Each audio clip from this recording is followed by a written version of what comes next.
So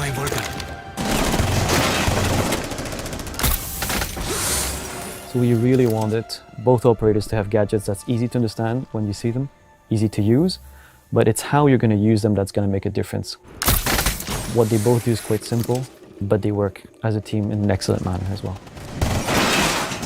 The choice of country is a decision that our directors make, and then it's up to us to come up with the best plan of action and the best person that we can find. So they gave us Peru and Mexico. We will then brainstorm with the cell, with the directors, and say, what's a good fit? Both for the code name for the character, who do we want them to be, what do we want to focus on? Thankfully, Nathan.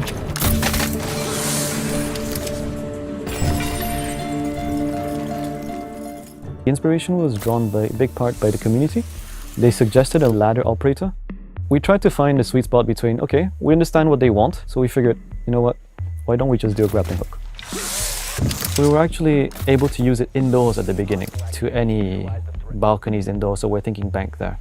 But quickly we saw it wasn't very siege anymore. She was zipping herself to any point she wanted. Maybe not game breaking, but it was certainly siege breaking.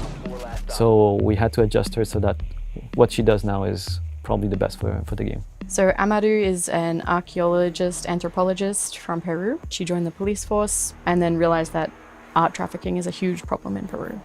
There are a lot of artifacts that go missing, they get shipped across borders, and so she started fighting them in the jungles. So she changed and evolved around that idea and eventually became who she is now. I knew that she's an artifact protector, let's say. Early design of Amaru was, she looked like a librarian. Very nice haircut, all tucked behind, well-mannered. Yeah, Greg passed at my desk back then and says, no, more grit, more rust.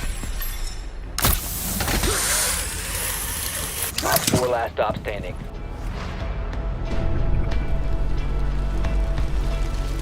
The beginning prototype of the Vulcan shield was nothing what it looked like today. It was actually a small canister that you could throw anywhere you wanted. It was a red color. You shoot it, it explodes. It didn't work out too well because on the defender side, you never really remembered where you hit it. And when you were dead and you were trying to make callouts to your allies to shoot it, it led to very cryptic callouts, like right next to the bed, no, right beneath it, and defenders could never really get that team play they were looking for. It was tiny. Every time we made it bigger, on the attacker side, they would see it and deny it super quickly. So that's how it came to be that the canister is still very available for defenders today with the Vulcan shield, because it's protected by the front. But yeah, on the attacker side, well, you can see it. Now you have to decide what you do, how can you solve this puzzle. The fire was actually twice as big.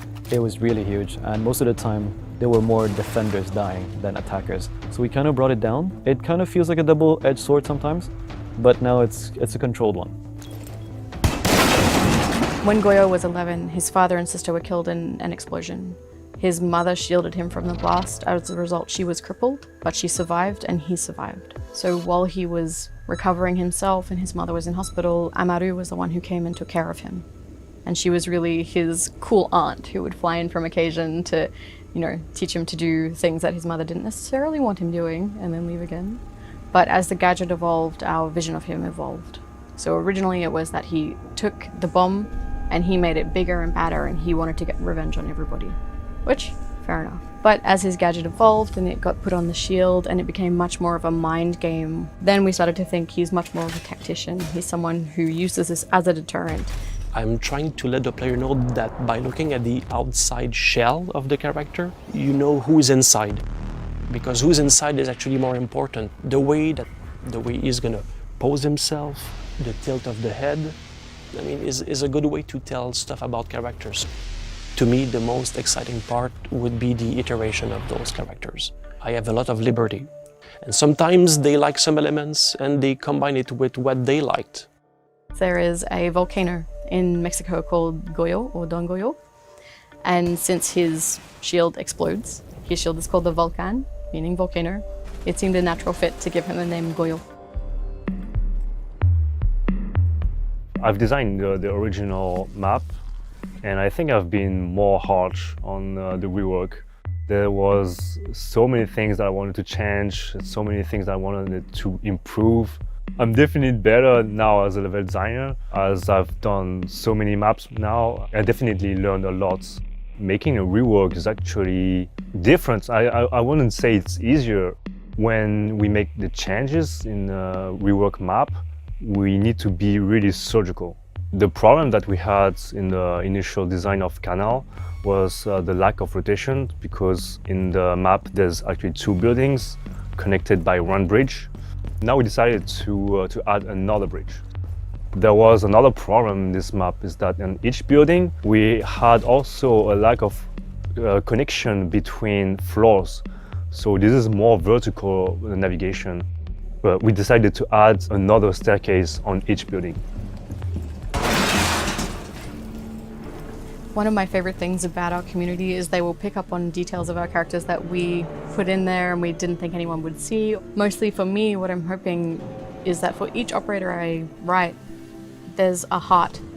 There is an issue or a person or something that is so deeply important to them that it informs everything that they do. And when someone creates fan art that touches on that heart, I get chills. I love it.